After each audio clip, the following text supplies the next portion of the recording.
Hi, this is Bobby Brown, and welcome to another fucking podcast.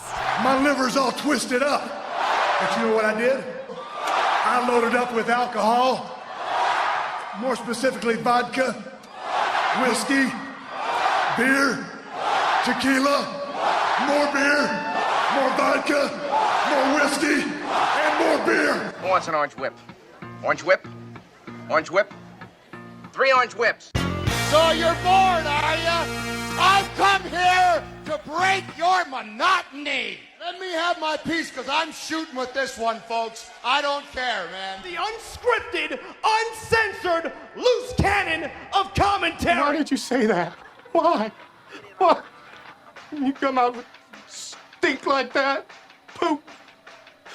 Your poop mouth. Poop out of your mouth. See, son? Old legends never die. They just lose weight. Like a legend and an out-of-work bum look a lot alike, Daddy. I've got a midget friend, an albino friend, and another friend who thinks Lord of the Rings is real. Together we call ourselves the Unfuckables. Quinton is in. Let the fun begin. Body touch. You guys are an asshole, man.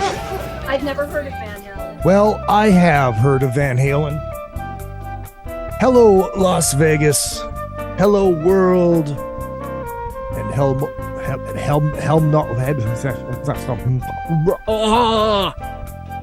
10 years and I'm this goddamn good. And hello, my loyal minions. It is good to see you.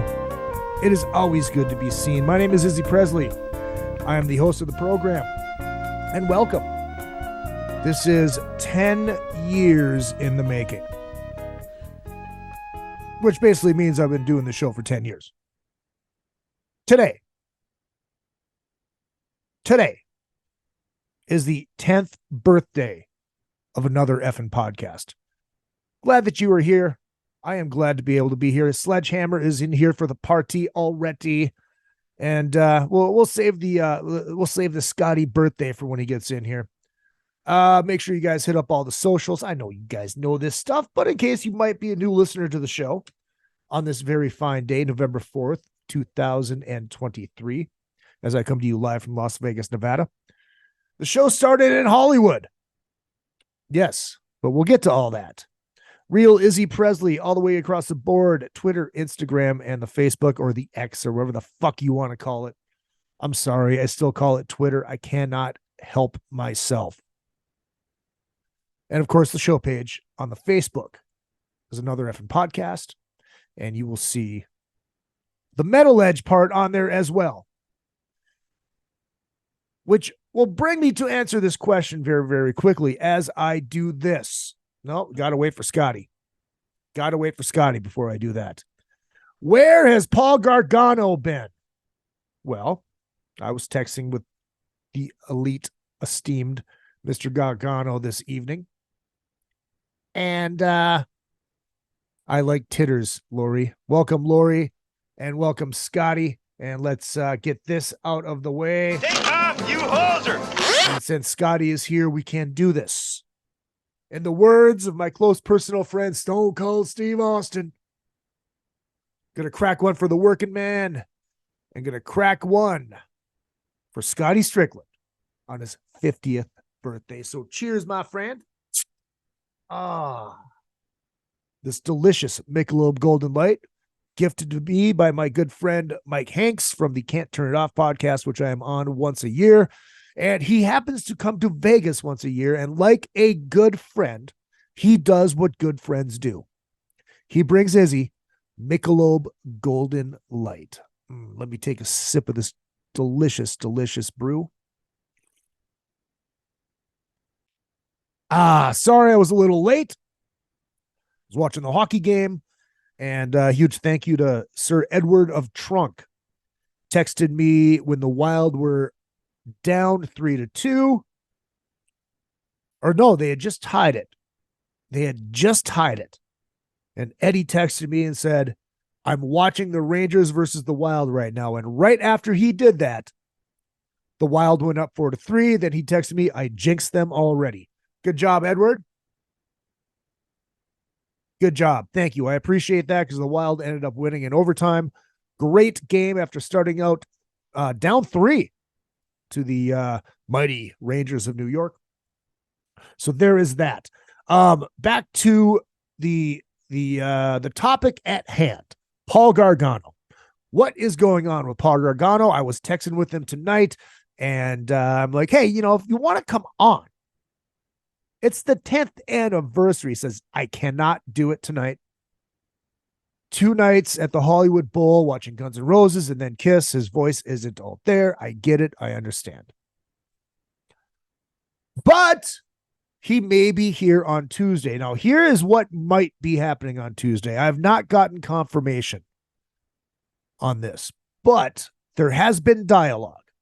Next Saturday, Rob Schneider, the actor, comedian, is here in Vegas at the M Resort and Casino. And I somehow I got on their mailing list, their PR list. So I'm like, badass. Why don't I see? Well, I will find out on Monday. And if it is going to happen, it will be live on Tuesday, 6 p.m. I believe. We'll see what Rob's people say, if he is able to do it or if they let him do it, because we all know sometimes the roadblock is up, no matter how good you might be or how long you might have been doing this. That does not mean anything in the PR world. But the PR gal from the M Resort and Casino is on my side. She thinks Rob would be great on the show. So there's a good possibility you might have Rob Schneider on the show on Tuesday. We will see. Cannot guarantee it. This is not set in stone, but fingers are crossed. Also been talking to Mr. Ashba, who has a single coming out on the 10th. So maybe we can get him on at some point. Dave Rude, waiting to hear back from him as well. But Paul could very possibly be back on Tuesday for another show. It's been a long time. And I got home last night and I had a couple pops in me. And I started randomly, usually when I get home and I'm a little flippy, I fire up the YouTube. I sit in my chair, not this one, that one right there. And I'll put on like the Jack Benny show or Dragnet, or lately it's been the George Burns and What's Her Lips show. But I randomly started watching the very first, not the very first, but the first summit that we did with Paul and Eddie Trunk and Mike Portnoy and Charlie Benante and Roy Mayorga, where we did the first 3 Kiss albums, track versus track versus track. And then this afternoon, I watched the second one, and I'm going to dive into the third one again at some point, because I think it would be really cool to get the band back together and do the winners from each one. So I don't know. We'll see. That's just me brainstorming. I took a day for myself today. It's got to be, I needed to do a deep clean on the apartment. I got about halfway through it. And then I remembered the Breeders' Cup was today. So why not walk across the street and place a bet on the Breeders' Cup? Do the trifecta. I bet it 3 times a year for the Triple Crown. $10. I'm not a big betting guy, because usually when I bet, I lose. I did not put money on the Wild game tonight. That's why the Wild won. So I'd like to think that I reversed the jinx by not betting on them. But put my $10 on the Breeders' Cup, and yeah, I don't know what I'm doing when it comes to horse racing. And so he's like, well, I mean, the guy wasn't very helpful, but that's fine. He's dealing with morons like me. Usually half of them are drunk. I was not. I was on my first beverage of the afternoon, because I took the afternoon off. And I figured, hey, if I'm walking over there, I might as well grab a beer. So I grabbed a beer, because that's what adults do. And he's like, do you just want the numbers? He's like, yep. I'm like, all right. He's like, I'm like, does this have to be in order? He's like, yep. All right. So I picked 3 numbers. And as I started watching it, all 3 were like supposed to be pretty good. Yeah, one of them finished in the top 3. So I did not win my $10 parlay, so to speak. But I've been busting my ass all day, cleaning the apartment, and I did the floors. And then I made a pizza. And the pizza got done about 9:45. So I was shoveling it in my face, and I was a little late because of that. So because of that, I apologize. I know I said 8 p.m. It was 8:10. Whatever. Anyways. And so there is that. So was it last Tuesday? Did I do one? Whatever day I did it. I think it was on Tuesday or whatever day. Was it Thursday or Wednesday? I don't fucking know. I don't know what day it is anymore. But I was going to talk about the Milli Vanilli doc. Dan Wheatley, welcome. Thank you, my friend. I appreciate that. And yes, Lori, I understand the trick is to pick the winning horse. Actually, the top 3, they have to win in order to win the parlay. And it's all, what you're going to win is different based on the odds of the horses, yada, yada, yada. So it is what it is. It's fun. Gives me a reason to watch horse racing, which I remember from back in the day when I was bartending at the Press, the afternoons with Norman Killer and all those guys, Gary and all those guys would come up and drink in the afternoons, and the horse race would be one of the things. Whatever. So the Milli Vanilli doc, I signed up for. That must have sounded beautiful over the air. I signed up for the Paramount Plus, which I was waiting to do until the Vikings were on a CBS affiliate. And, well, they're not going to be on CBS at all anymore this season. So I said, screw it. I really want to watch this Milli Vanilli doc, which is on Paramount Plus. When the director and Fab were both on Eddie Trunk last week on Monday talking about it. And I thought they had said that if you use a promo code Milli Vanilli, you get Paramount Plus free for a month. Well, I did not see that. I got the 7 days. So basically I watched a Milli Vanilli doc, and I've been watching Beavis and Butthead ever since, because Beavis and Butthead's pretty sweet. So my thoughts on the Milli Vanilli documentary. I loved it. Oh, Lori, happy anniversary to your Van Halen 45s showing up 2 years ago or 3 years ago or whenever the hell I sent them. I loved it. I thought it was a very compelling story, and a lot of people don't know the story.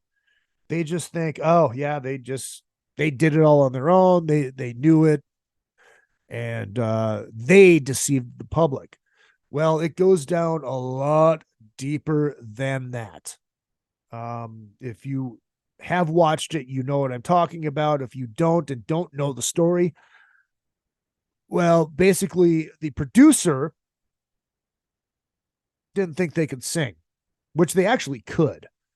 But they, so we had these people come in and do the vocals and do the rap. And these chicks came in to sing the backgrounds and all this kind of stuff. And they did it saying, well, this is Rob and Fab. This is them on the vocals, and this is Milli Vanilli. And them not knowing that this producer had done this once in the past. I cannot remember the name of the artist, but it was a disco era artist, and then they eventually got busted. And they got the same shit that Milli Vanilli got, when it wasn't their fault. It was the producer's fault and the record company's fault. And the artist is the one that gets thrown under the bus, which is what happened with Milli Vanilli. Yes, the new South Park is on that Paramount. I have not been watching Beavis and Butthead, the good shit. So when they got busted, it was them that got thrown under the bus. And there's a whole thing that leads up to, I don't want to ruin the whole documentary if you wanted to see it. But I highly recommend just if you don't want to, you put your info in and then you cancel it 7 days later, so you don't get charged. But it's $6 a month. Maybe you want to watch Beavis and Butthead for another month, because that's pretty much the only thing on there that I really need to watch. And South Park maybe, but man, it is what it is. When you don't have cable, everybody bitches, oh, cable's so expensive. Well, here's the thing. You start getting all these streaming services, you end up paying almost what you were paying for fucking cable in the first place. It's out of control. It's ridiculous. Cable. The thing with cable is at least it's all there. It's all, yes, there's 900 channels of infomercials, but you know what you're going to watch. You know what it's on. Because I'm old. I like my appointment viewing. I hate that Days of Our Lives is not on TV anymore. It's on the fucking app, on the Peacock app. You can watch it when you want, which is fine. But there's something special about appointment viewing. Something special about knowing this is where I'm going to be at 1:00 every single day. And if not, I'm going to hook the VCR up and record it. Because if I'm going to watch something I'm recording, I'm going to watch it on VCR, like an adult. But here is, oh, Scotty. I'm not even going to dig up the sound, but let's leave the jokes to the pros, my friend. Of course, I'm busting your balls. It's all good. So after they got busted, they went out and they did a press conference and they just got berated by the press. And they sang. Because the press was like, well, why don't you sing to us? And they did, and it was fine. Just completely berated by the press. And then, this is the kicker of the whole fucking thing. They got ousted. They got outed. And the producer, whose name is not in front of me, and I can really care less, because this guy's a fucking piece of shit. He went and did it again. He did it again. He presented, because if some of you might be old enough to remember this, it came back as the real Milli Vanilli, and it was supposed to be the real people that performed on the record. Well, it wasn't. He used fake people again. So fuck this guy. Fuck this guy. But then there's the whole story about what happened to Rob, and his spiral downwards, and leading up to his death. And it's sad. It's really sad, and it's really hard. You really feel for these guys, like the music or not. It does not matter. But this shows you how fucked up the pop world is. And Eddie Trunk, great fucking thought. He's like, how much is this going on now? Because we all know that 98% of pop acts are not live when they perform live, quote unquote live. How much of their voice is actually on that record? We don't know, because they never sing live. And I'm not going to go on the Eddie Trunk rant because we all know it, but I agree with it 100%. What the fuck is going on now? And where is the outrage now? There is no outrage now. Ashley Simpson got busted lip syncing on Saturday Night Live. There was complete fucking outrage. Ruined her career. Ruined it. Where's the outrage now? It's sad. It really, really is sad. Hold on. I need a sip of a fine barley-based beverage called Michelob Golden Light. No, it's pathetic. And it's not going to change. It's not going to change. Technology is too good that now you will never know. They can drop their mic and their vocals keep coming out, and nobody cares. It's sad. It's pathetic. It's horrible. So now that I'm done being worked up about that, let's talk about a real rock and roll band. Let us talk about the Rolling Stones. The brand new record is, hold on, I got to look up the name of it. I should have had this in front of me. Rolling Stones record. Oh, Hackney. It's called Hackney. And if you have not had a chance to listen to this, I was going to wait until I could get it on CD, but everywhere I went didn't have the fucking CDs. Even the Target didn't have the CDs. I'm going to have to go to a record store and get it. But Beatles new song. So it's, I highly recommend the new Rolling Stones record. It is top to bottom. Remember when the last AC/DC record came out? What did it sound like? Sound like fucking AC/DC, right? This is what Hackney sounds like. This is what the Rolling Stones sound like. It's a fucking Rolling Stones record. It is great. Top to bottom.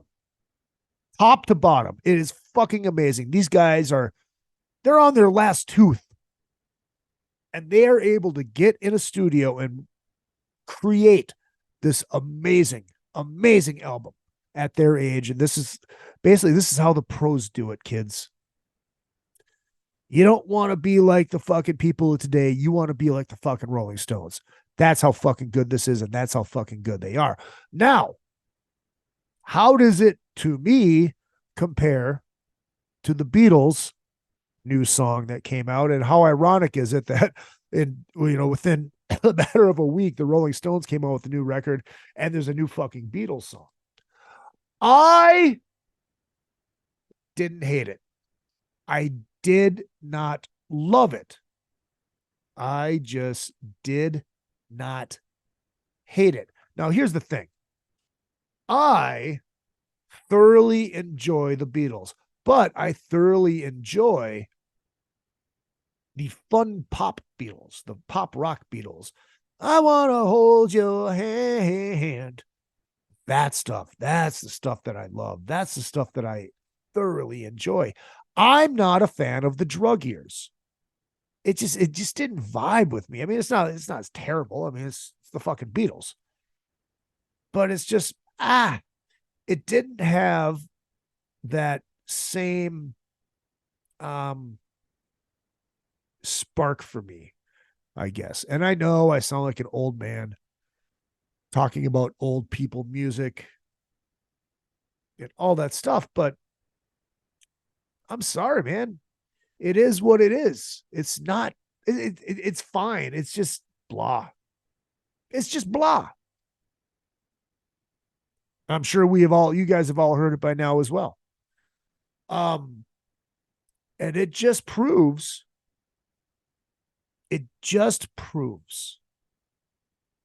that even in their old age, that the Rolling Stones can put out a record, and a band that is dead and has been since 1970 when they broke up, 69. I don't know, whatever year it was. I think it doesn't matter. I'm sure you guys will jump in and tell me, but it doesn't matter. A band that has not been together, they've lost two of their members, and they're able to unearth an old vocal and create a song around it, which is it's pretty fucking cool. And there's no AI in it. Stop that bullshit. There's no AI. They did it. They did it right. But it just shows after all these years that the Rolling Stones are still far superior to the Beatles. And I had somebody comment on my post about that, saying, "Oh, you sound like a 13-year-old blah blah blah blah blah Rolling Stones apologist." It's like, what the fuck? What is wrong with you? I never said I don't like the Beatles. I just said the Stones are far superior. And this proves it. Because I like rock and roll bands. Yes, the Beatles were fucking amazing. They were game-changing. But so were the Rolling Stones. I just think the Stones are better. There's more cock in it. There's more testicular fortitude in it. There's just it's just more balls out rock and roll than the Beatles are. And the Beatles are great. They're fine. It is what it is. I mean, how can you not love the Beatles? I mean, it's the fucking Beatles. And Ringo is my favorite Beatle. Oh, shocking take, Izzy. Who's an Oz? Sledgehammer. It's weird that I have no real desire to listen to it. I'm ashamed of myself. But this stuff usually gets forgotten in about a week. It won't get any radio play. Well, I mean, that's the world we are in right now. And I'm probably going to have Trunk on in a couple weeks when he's in town, if he has time to do it. And that's one thing I want to get into, because he, obviously has history in radio, but a history in the music industry and in the business, being the vice president of not Metal Blade, but the East Coast version of it with Johnny Z and blah, blah, blah, blah. Megaforce. Oh, pardon me. I want to know when that line was drawn where you had to be a young artist now. Because if you remember in the 70s and 80s, the legacy artists were still in the charts. The legacy artists were still getting airplay. I mean, look at the 80s. Tina Turner, Elton John, fucking Billy Joel. I mean, granted, Billy came out in the mid-70s, but still. In this day and age, those artists, they'd have their little run and boom, that would be it. Because it's all a flash in the pan. It's all right, what's today's next fucking thing? There's no building of bands anymore. There's no creating a band, like getting somebody behind it and just building it and letting it flow. I mean, Christ, in this day and age, after the second Kiss record, they would have been done. They would have been dropped. It would have been over. 1974, that's a different deal. They gave them a couple more shots. Then all Kiss Alive 1 comes out, and boom, biggest band in the fucking world. It was a different time. It was a different era. It was a different mentality. And I miss it. Not because I miss the music. I mean, I do. But I miss the fact that people could be given a chance. It's like you take, like, even with the changing of times change, music changes, music evolves, it moves on. But those artists were able to adapt and move forward. They don't let them anymore. And I think in the rock world, it was the Great Wall of Nirvana. When Nirvana hit and changed the whole scene, all the 80s rock bands, I'm not going to use the H word, all the 80s rock bands disappeared, even though they tried to evolve and change with the times. Now, had this been 10 years earlier, hell, Kiss put out fucking I Was Made for Loving You. They jumped on the disco bandwagon. The Rolling Stones jumped on the disco bandwagon. Do-do-do-do-do-do-do. Do-do-do-do-do-do. And I miss you. That's a disco song. I'm sorry. Bands were able to change with the times and evolve and keep their career going. Now it's out with the old, in with the new. That shit doesn't matter anymore. No matter what you do, you are laughed at. And it's over. And we saw that from our bands in the 80s. I mean, Christ, you look at that Warrant, Dog Eat Dog World. They were on top of the world with the Cherry Pie record. Nirvana hits, Dog Eat Dog comes out, nothing. Trickster was telling their story about how they were walking, they got a whole bunch of swag from the fucking record company for Nirvana. And they're like walking around Sunset Boulevard wearing their Nirvana shit, not knowing that is what was going to kill them. And it did. And it's unfortunate because that second Trickster record here is really fucking good. But the problem is, boom. Oh, yeah. Yeah, that's old. Those bands don't matter anymore, so they're not giving a chance to move on. And I cannot wait to talk to Eddie about this stuff because he will have a great take on it and he'll be able to tell me exactly. I'm going to say that's what it was. Like, even though Elton did, was it, but I mean, who knows? Well, it'll be a great conversation. So I'm really fucking excited about that. If Eddie has time to come do the show. If not, we'll talk about it next time I see him or next time he's on. So the state of the podcast. You know what? I am going to do something.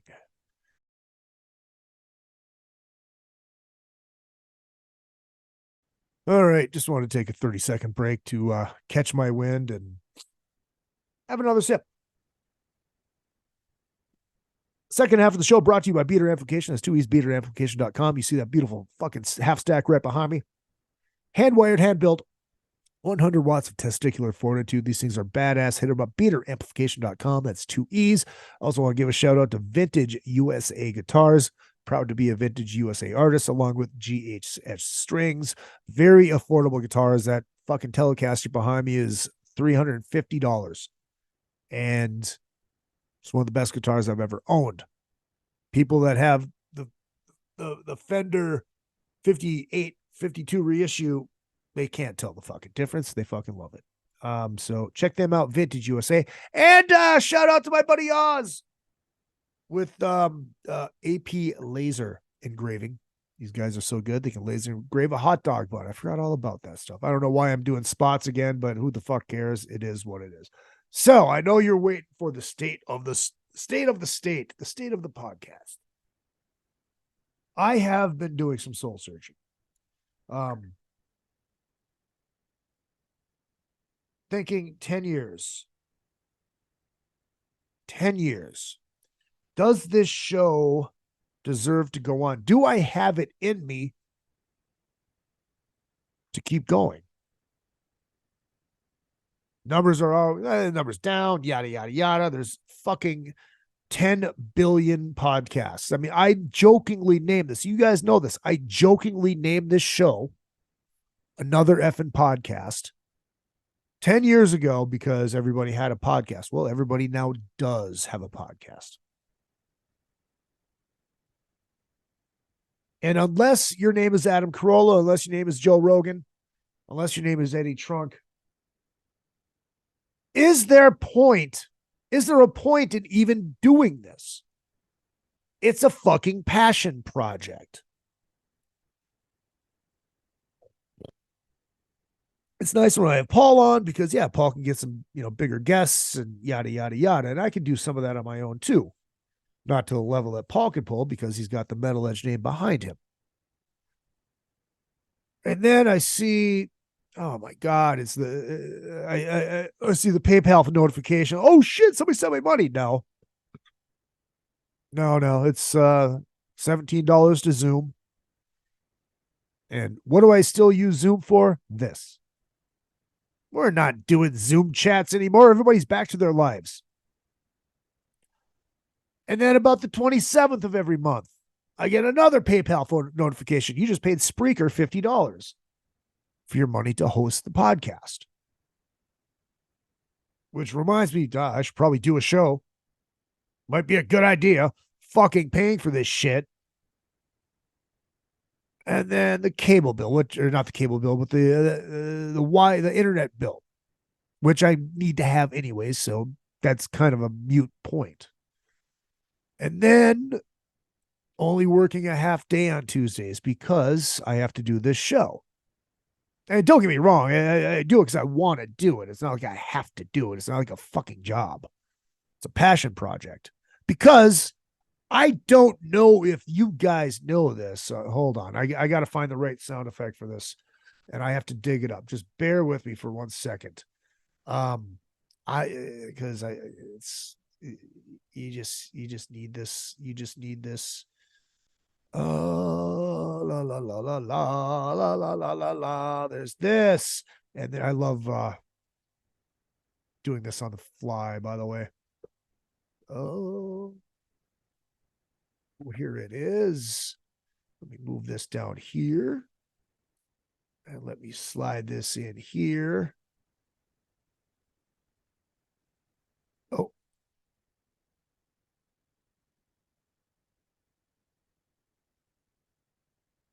I make $0 doing this.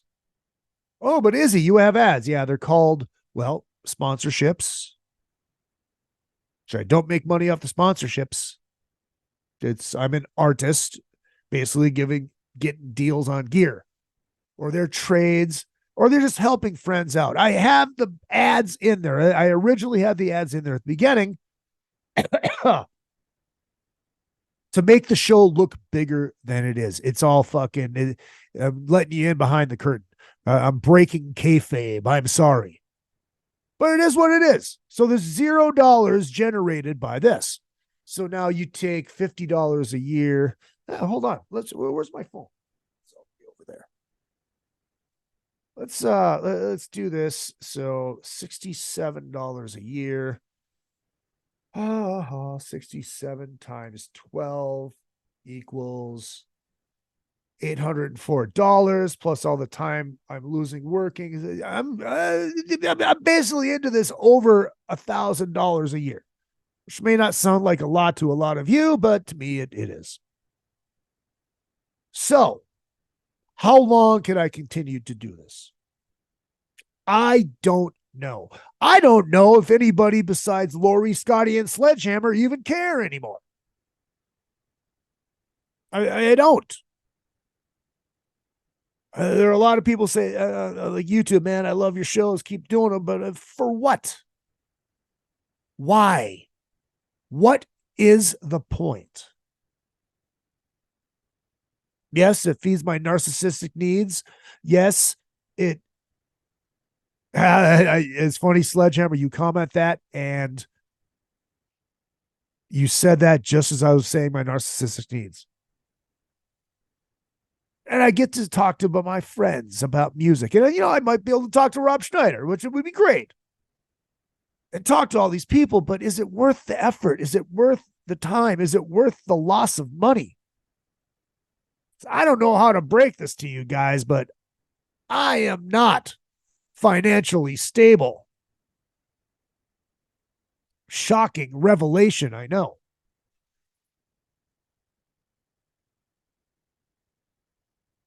Sorry, I wasn't listening. What's your point?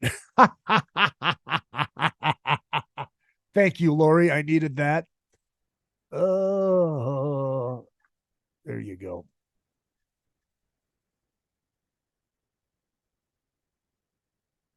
So there's that. I get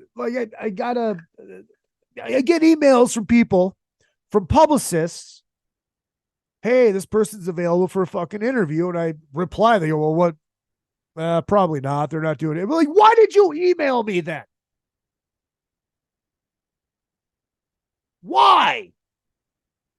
Why am I on your mailing list if I am not going to be at the level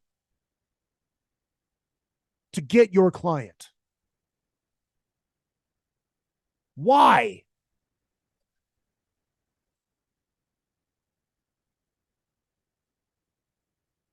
It's frustrating. And this is the problem too, is like now you really do have to go through the proper ways because of everybody and their fucking grandmother and their dead grandfather, great-great-grandfather that fought in the Civil War is doing a podcast, which means the requests are just out of control. So you have to know somebody, you have to go through the proper way to do it. It isn't just asking somebody on Twitter anymore, or hey, up on Facebook, or sending an email. You have to go through the publicist if it's going to be somebody that's worthwhile. And don't get me wrong, I'm not saying other artists that you have to go that route, don't have to go that route, aren't worthwhile. It's whoever you really want. It's whoever you want on your show, and it makes you happy. So Sledge, yes, your own selfish needs. But the higher echelon of artists, you have to go through that. I was trying to get a band on. They were in town here just a little while ago. And I know that does not narrow it down because there's so many goddamn bands that come through and play. Well, they're not doing interviews right now, but maybe next year. It's like, all right, so I have to do this for one more year just to hope to get an interview. I guess that's what we're going to do. I know it's not Kiss. But I don't know. It's frustrating. Yes, I know I sound like I'm whining. And I am happy for every single one of you that either watch or listen to this show on a weekly basis. You do not know what that means to me. It's nice to know that some people care. But it's hard. It's frustrating. And it's like being stuck as an open mic comic.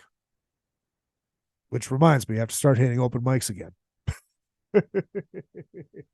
Got a lot of great new material that I don't fucking do because I'm not doing stand up. So I'm not doing the open mics. But that's besides the point. So there it is. There's your shit show in a shit basket. There's Izzy whining. There's your state of the podcast. How long can I do this? Yes, Lori, we are all hoping to see boobs because boobs make the world go round. God bless them. I love them. So there is that, but there is some cool shit that I'm working on coming up. I am going to hold on. I am going to keep fighting forward.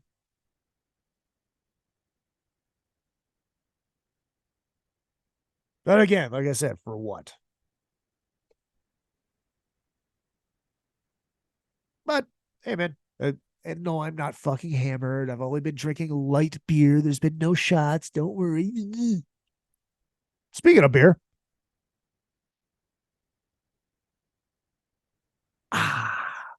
That's delicious. So we will be here on Tuesday. Will be myself and a guest and possibly Paul Gargano. So there's that. Make sure you guys hit up the socials. Follow the show on the YouTube. Share the show. Follow the show on Spreaker. Spreaker.com/user/Izzy Presley. Follow. Tell your friends. You two girls. You on the motorcycle. And then if you guys do like what I do, yeah, man, you know the outlets. Venmo, Real Izzy Presley. CashApp, $ Izzy Presley. PayPal, izzypresley@yahoo.com. It's not fucking rocket science. Easy to find. Daniel, swig of the C-, I see. See, I got my Michelob Golden Light, and it is goddamn delicious. So there's that. I'm going to hit the outro music, and I'm going to enjoy the evening. Maybe write some jokes, play some guitar, maybe go on a shot. I should go have a shot. That sounds like a glorious idea. I think I have some money left. I can go have a shot. I like it. Anyways, thank you guys for 10 years. The first show was 10 years ago on this day with my roommate. And Sledge, I did. Thank you. Wait, did I?